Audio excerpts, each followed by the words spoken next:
சுப்ஹானல்லதி சஹர் லனா ஹாதா வமா குன்னா லஹு முக்ரினீன் வ இன்னா இலா ரப்பினா லமுன்கலிபூன் என்ற அந்த அதில் நீங்க பார்க்கலாம். என்னன்னு சொன்னால், நீதான் அந்த சாஹிபு ஃபிஸ் ஸஃபர் வல் ஹலீஃபத்து ஃபில் அஹ்ல், நீ எங்கள் பிரயாண தோழன், எனது குடும்பத்தில் நீ ஹலீஃபா.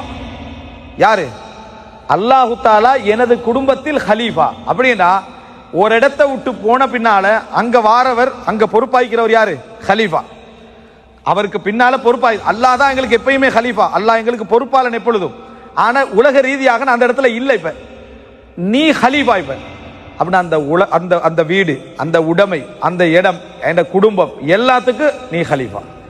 வல் ஹலீஃபத்து ஃபில் அஹ்ல், இந்த குடும்பத்துல நீ ஹலீஃபாவாக இருக்கிறான். இப்ப ஒரு முஃமின் அந்த ஊட்ட விட்டு வெளியிறங்குற நேரத்துல முழு பொறுப்பையும் ஹலீஃபாவிடத்துல ஒப்படைக்கிறான்.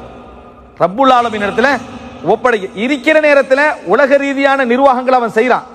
அப்பையும் அல்லாஹ்விடத்துல அவன் தவக்குல் இருக்கும். ஆனா வெளியே வந்த பிறகு உலக ரீதியாகவும் இது அவனுக்கு என்ன செய்யலாது, ஒரு சாதாரண லெவல்ல தவிர செய்ய முடியாது. அப்படி இருக்கிற இடத்துல முழு பொறுப்பும் யாரு?